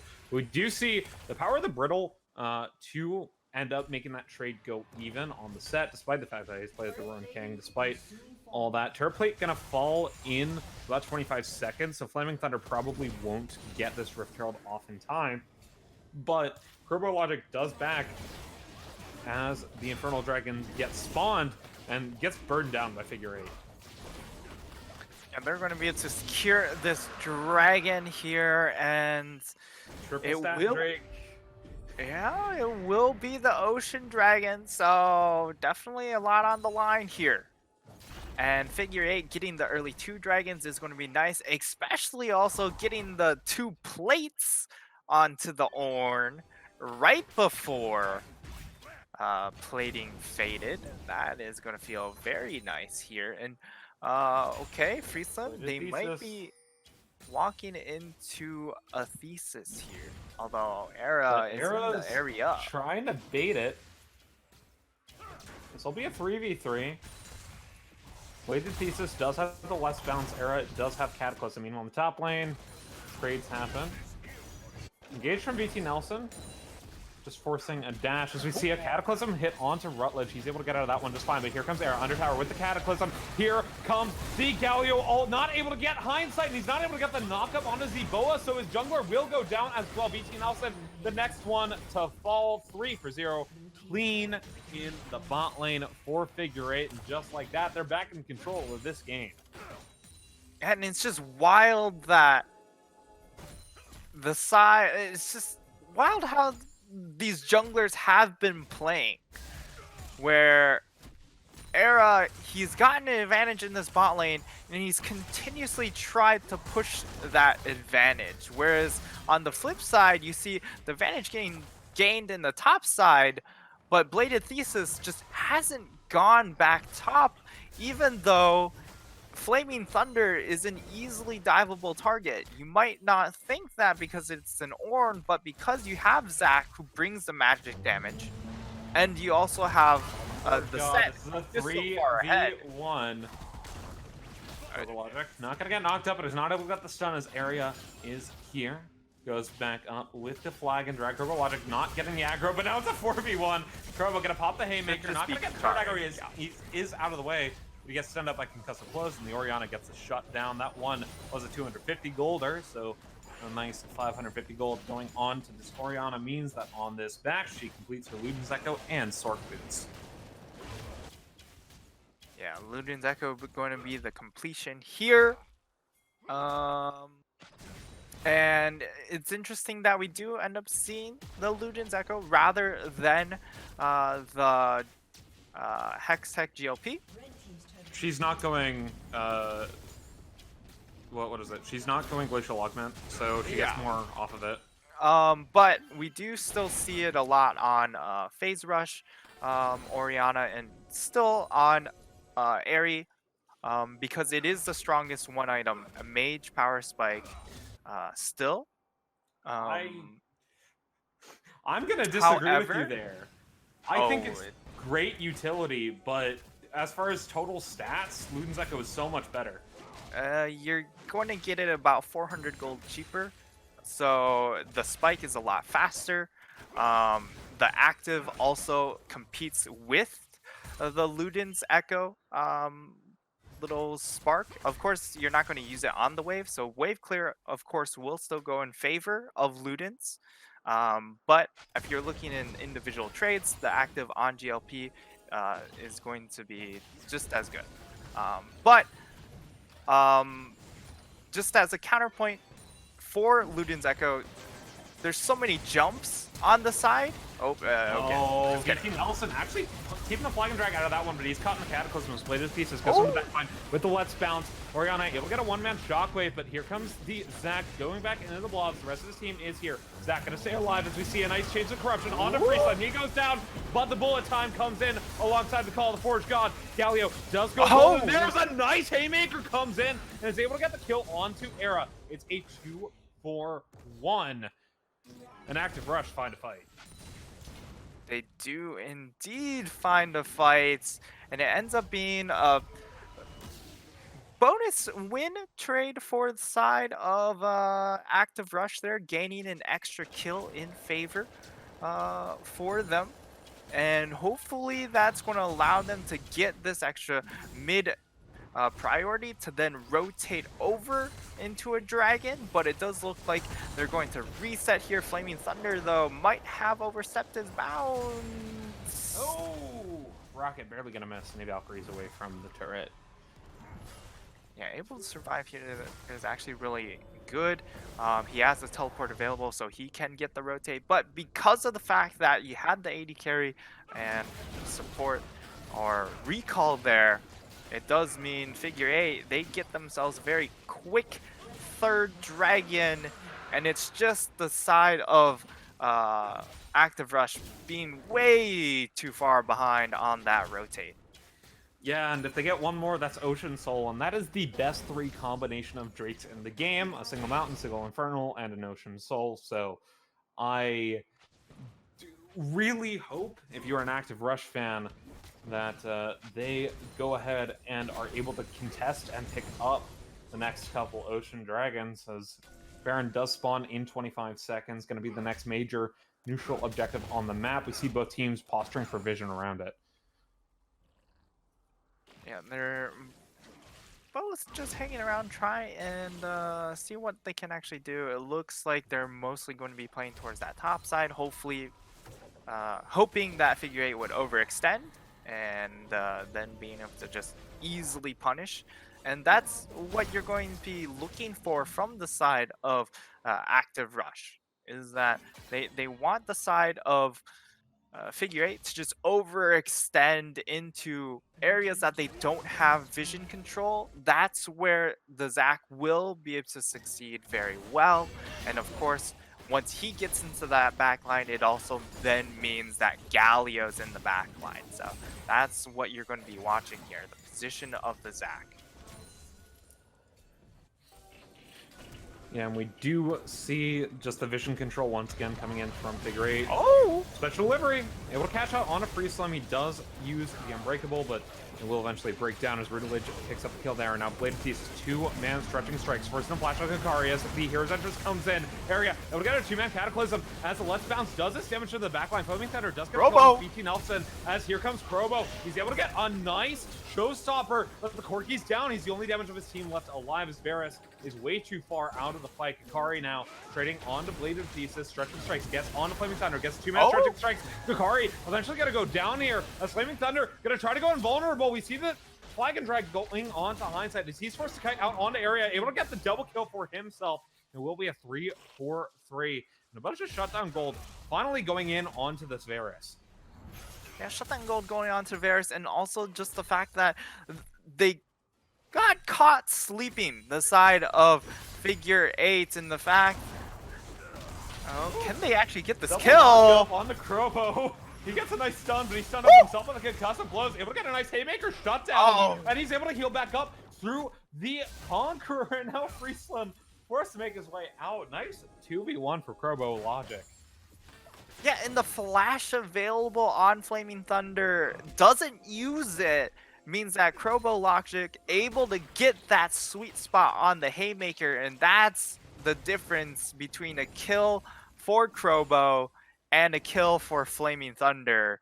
And that's actually very unfortunate because that could have been the 600 gold kill there going in favor of the side of Figure8. On top of that, right? He's got his Black Cleaver going to shred these tanks even more. And we look at Hindsight. Where is he? What is he doing? Gwynsu's Rage Blade on the table, and he's got 1250 in the bank. Yeah, he's going to be... I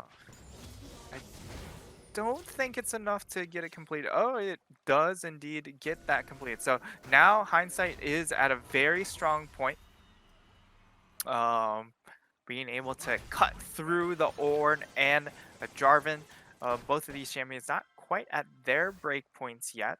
Flaming Thunder really wants to have that Abyssal Mask completed before this next fight. And for Era, he's gone for the Black Cleaver once again in this game, which means that he is going to be quite frail and very easily melted down by this on-hit Varus, as it's just going to be a bunch of health stats, and hoping that the Black Cleaver damage will scare away the Varus. Yeah, but obviously that Black Cleaver really more targeted towards this Zac at the moment. He does have Gargoyle Stoneplate in addition to his Cinder Hulk, so he is up an item despite being down about 500 gold just due to the cost of the Stoneplate. Meanwhile, Galio the Gargoyle himself also has a Stoneplate completed. So these are going to be very difficult to churn through, especially with an Orianna who decided to build an Oblivion Orb here despite the pure amount of tankage coming out. Free Slim in a bit of trouble here. Gets knocked up. Pops a Glacial Fissure into a bullet time, but he's only able to hit tanks as the left bounce goes back in. Free Slim down to 200 health. Varus doing damage in the back line. Goes on to Kakari. The shutdown comes in on to the set, but Kakari will be the next one to fall. Galio got to pop the ultimate and get no knockups for it as he goes down. Shutdown gold does go over. Able to get a 2-man taunt. Zeboa, the next one to fall. Blade of Thesis is going to try to find his way onto Era. Era so low, but he's able to stay alive as Rutledge does not find the rocket. A 3-for-2, but this will mean the Ocean Drake goes over to Active Rush, and that's exactly what they needed out of that fight. A very key fight there for the side of Active Rush as they're able to win it and also just deny the Ocean Soul at least for another 5 minutes here. And that's really important. just because of the fact that if it was Ocean Soul, it most surely would have been game 2 going in favor of Figure8. There's just no way to really stop or cut them down if they just are able to continuously heal. And it's definitely a good fight, but it also just lined up with their item spikes as well. If you compare the 2 item spikes, you definitely favor the side of Active Rush at this moment because they have the Muramana transformation and they also have the completed 2 items onto Hindsight. And you saw in that fight, Hindsight was untouched for a solid amount of time, and he was able to just kill Kakari for some reason. Just able to get access to Kakari there, and it just made that fight infinitely easier once the Orianna zoning tools just fall off.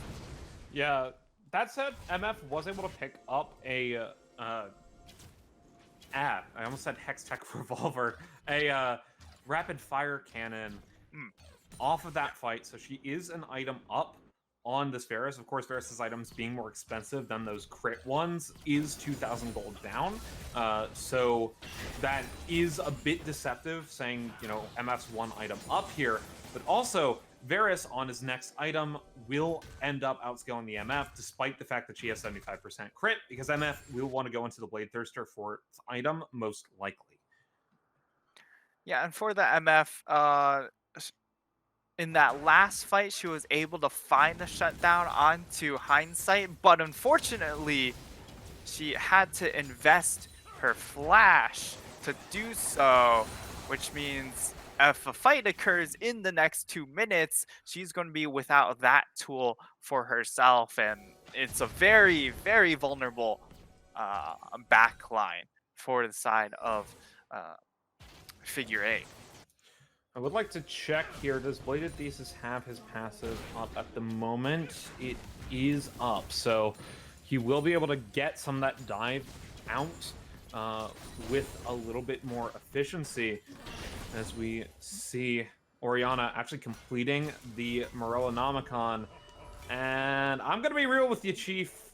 You have an orb on your team. Oblivion Orb, fine. Get Death Cap. Yeah, you do want that death cap as soon as possible. I think the idea was Kakari getting... he's just gets the engage onto the tank. He melts. Okay. Flash over the wall. Will end up going, but that is an ult for a flash. Worth it in terms of cooldowns. Yeah, definitely worth it in cooldowns. Although Bladed Thesis, surprisingly enough, is not very tanky to this MF. Just not would really like the Randuins as soon as he can.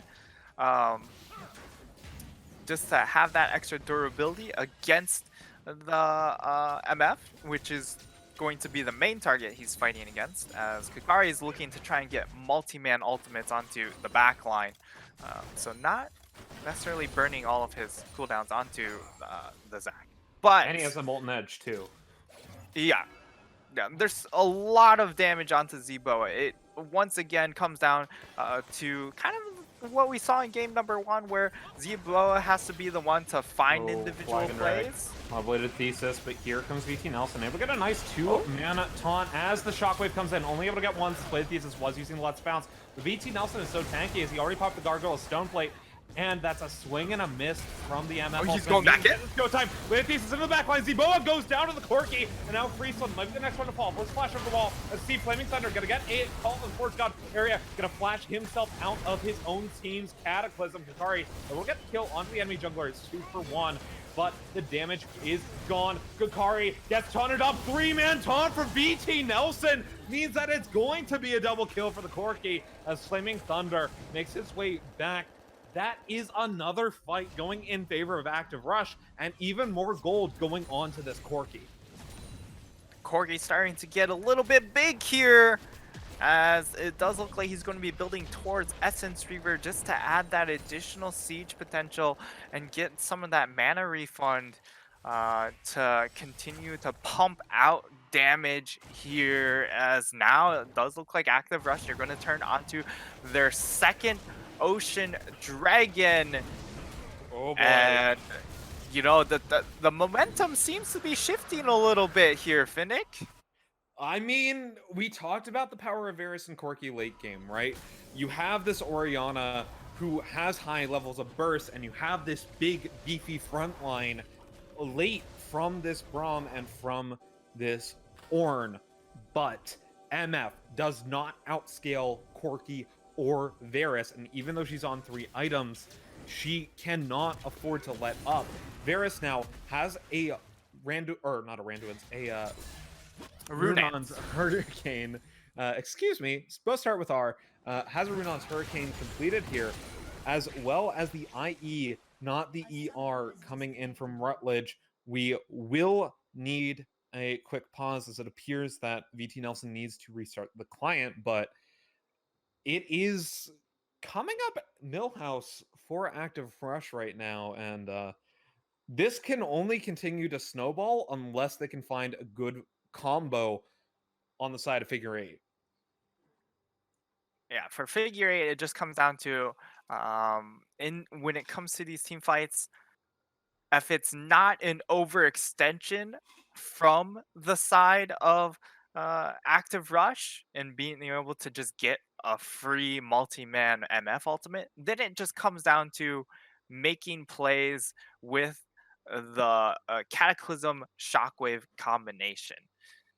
So it just comes down to finding a nice flank with the Jarvan and then being able to get the Shockwave in a good position as well. But with Corki so close to the level 16 breakpoint, it just gets scary and scary. He's at 15 and a half, so he's only half a level away from that 16 breakpoint and has the IE completed now. It's probably the 3 strongest team fight items you're going to get. If he wanted to play more siege style, he'd go for the rapid fire to get that little extra range, but the IE means that he just pumps out damage in these team fights. Yeah, and we do see Ornn at the moment level 14, but he is very close to his level 15 here. With the death cap not completed on the Orianna, he's going to be forced to upgrade the Black Cleaver on Era, and that delays the game, or the potential respike of the Orianna too much later. And so, once again, this build pathing is a bit of a detriment when you have an Ornn on your team, especially when Active Rush is coming online right now. Yeah, I mean, there's the option of upgrading the Luden's Echo into the Luden's Pulse if you really want those damage stats on Orianna now, but I do agree that it should just be the Black Cleaver upgraded onto Era, just so you can get the maximum value out of the Orianna upgrade, which Death Crown does give more value than the Luden's Pulse. Another option could possibly be the Locket upgrade onto Free Slim, as he is probably very close. Well, he's not quite there yet, but it could be a potential option as well. Yeah, but regardless, Baron is up. It's on the table. Ocean Dragon not spawning for another 4 minutes as we see Blade Thesis going over the wall. He's able to get onto the enemy AD carry, and VT Nelson going onto the enemy mid lane. Flash forced out of Arya, but here comes a 2-man Shockwave right into the bullet time area. Gets the kill on the hindsight, and that means that this fight goes out of the way. Krobo, despite the huge shields, despite the true damage, not able to get much out of that one, as it is 2 for 1. Call of Fortune God, not going to find anyone. Azaria looking for the Cataclysm. He gets the taunt up. VT Nelson might be looking for the ring gauge knockup. Stretching strikes do hit on the area. That could have been disastrous for Active Rush, but they were able to mitigate it to a 2 for 1. They were able to hold down the fort to a certain degree and slow the game down. Oh! Rutledge, I know you want to save the tower, but please just Valkyrie out of there. Yeah, they're able to take that tier 2 tower there.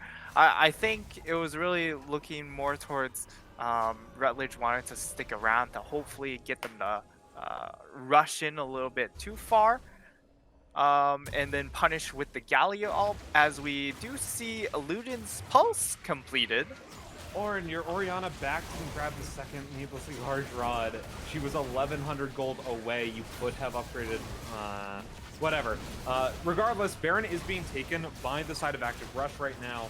And Kakari does have Shockwave, not able to find the Baron, but he does find a 3-man Shockwave. Flaming Thunder is here, gonna grab a knock-up, but instead Krobo just gonna go with the ult into the Haymaker as Galio will get the hero's entrance. 5-man taunt, able to disengage the fight. They make his team run away with the Baron. And, you know, even though they lost 2, that Baron is on your carries. Yeah, but it was also an unnecessary death onto VT Nelson, given the fact that, you know, the set was going to die regardless. You didn't need to go for the ultimates, and instead he ends up giving up his life as well. So the threat of a counter engage or the Giga punish or the Giga dive, I suppose, with the Zac Galio going in is now down, which means that Figure8 are able to just walk in, take the inhib, and walk out. Yeah, and the Drake is spawning in 1 minute and 35 seconds, so do watch for that one. As this dragon and the next one, if it spawns another ocean, will really decide this game, I feel. The gold is neck and neck, 33-50 into this game. And Active Rush want to find this win here. They need to grab the W. You have 3 items on Varus. He has a BF Sword. Will be building most likely into either Bloodthirster or Infinity Edge, as a Zeal is completed on Corki. And the things are coming down towards this Drake. 1 minute left to spawn. Frieslim might be in a bit of trouble. Pops the Unbreakable. Able to get out of that one. Yeah, and now it's just kind of just a waiting game. Waiting for everyone to get back onto the map and then try and shove in towards this dragon. But for the side of Figure8, they don't necessarily need... Plated pieces going into the back line. He pops the let's bounce. The rest of his team is here, but he leads them into a bullet time. The shutdown does go over to the Varus as no one dies to that bullet time, but there is so low health bars. Kerbo Logic, though, with a full health bar, gonna go back with the showstopper into the Haymaker. Able to get the kill on Kakari. Call of Forge God gets popped, but it's a little bit too late as the rest of his team's in shambles. A 3v5. Zac gonna eventually go down, and Zebo goes on a killing spree. VT Nelson barely staying alive through use of his W. Swimming Thunder does get a knockup onto Kerbo Logic. He does get a Haymaker down. Double kill for the MF. She does have a GA, so not popping that either. It will be a 2 for 2, but the carries are up for both these teams. Oh, and Rutledge on a Frieslim. Oh no. Oh no, now you can't take that one, Zeboa. You're in a 3v2 scenario, and Hindsight and Rutledge know this. Galio, Island Winks does have the hero's entrance. And this Ocean Drag goes over to Active Rush. Next one is Soul. Yeah, we're going to see all 7 dragons out onto the map here. And another thing to just take note of is the fact that it is 3 oceans on the side of Active Rush, which is pretty solid on its own once you get to the 3 dragon stack mark. And it does bring very relevant stats, getting that extra regen.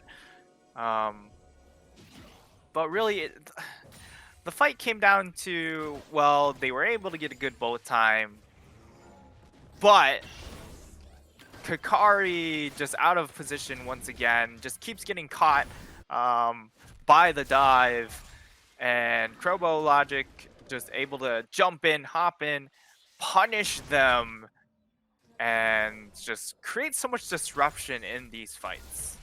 Yeah, Black Cleaver has finally been updated for arrows. So the only upgrade left will be on that locket. But Krobo Logic might be in a bit of trouble here. He's in a 1v5. Hindsight nowhere near. Arrow, though, might be turned on. Gets pulled back in. Here comes the Galio into the back line. He goes as Logic gonna be able to help Hindsight pick up the kill in the era. Shockwave comes down to Kakari, caught in the let's bounce, flash forward, pulled back. Kakari still able to get the kill on the Hindsight, but Zboa will fall. It's all and over. that's Zach's able to get that. Rutledge doing damage from the back line. Phantom Thunder trying to get back in, but he's pulled back by the stretching strikes. The Haymaker does the damage. Free Slim goes down. Rutledge is dominating. He's a beast. The taunt leads to a double kill for Rutledge. And they're able to ace that one out 5-4-1. Not going to be able to end the game off that, but they will be able to get quite a bit of turret pressure as the Baron spawns in a minute. Yeah, I'm not going to be able to finish the game as there are super minions just crashing into that mid lane, and Wave's just not in a position for them to really get access to that Nexus. So it's just going to be them breaking as much as they can. It's most likely just this tower as they try and get a reset and prepare for that Baron take. And Extra on the Corki, it's being built by the Varus as well. They're scared of Kakari's burst here. A little bit weird to see the Hexdrinker built, to be honest. It would be okay if you went for a rapid fire, but because you're going for Phantom Dancer and Hexdrinker, the lifeline passives don't stack. So it is a bit, you know, a suboptimal build path there. You'd really like the rapid fire cannon here just to get that extra little range to deal damage safely onto the Orianna. But yeah, at this point, it's just a waiting game for the next objective, which, I mean, Baron is now up, but what should be the game ender is this dragon in 90 seconds. Ocean Soul, the most powerful one in the game. We looked at these first 3 dragons from Figure8. We're like, okay, they just need one more. The most powerful combination of souls in the game, but now you're up against a triple Ocean active rush. They're going to start moving towards this Baron. They have vision towards the Drake, so they can peel off of it if they need to. Plated Thesis finds Free Slim. BT Nelson not going to be able to get the knockup as the Glacial Fissure comes in. Zboa, though, Rutledge right back onto him. Now, where did MF go? I didn't even see him. As VT Nelson now dives into the backline alongside the Let's Bounce. Free Slim now all on his own. Rutledge is a beast. He's going to take that one down. Concussive Blows does get him stunned up. Leonardo will do it as goes legendary. Kakari now not going to get taunted up as Era will flag and drag out. Rutledge, another kill. That's 3. Technically a double kill. Unofficial triple for Rutledge is beast. Now Kakari has no way out of this one. He knows he's going to have to give this one over. Back down. Shockwave not even going to pop as Rutledge goes legendary 4-4-0. And this man, 12, 1, and 9 on the Corki. They have Baron. They're going to push into the space. Yeah, and now it just feels like it's all she wrote for this game. I mean, sure, the game's not actually over, but with how these team fights are starting to play out, Kakari and Zboa just aren't on the same page. One of them keeps dying at the start of these fights, and you really need both of them to actually turn the tides, and now they're going to get Ocean Soul on top of it. Yeah. That's pretty much the dagger. Very solo that Drake. Elder Dragon will spawn in 5 minutes and 50 seconds. Another Baron in 450, but Baron buff's still up for another, I believe, 75 seconds at the moment. So I got time. We're just going to take the back, complete the Maw and the Hexdrinker. Randuin's Omen on the Zac. Spirit Visage on Logic.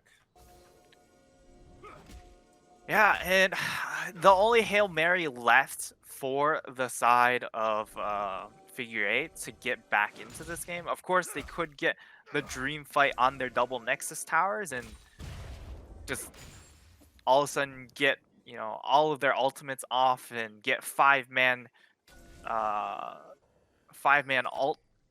ults. That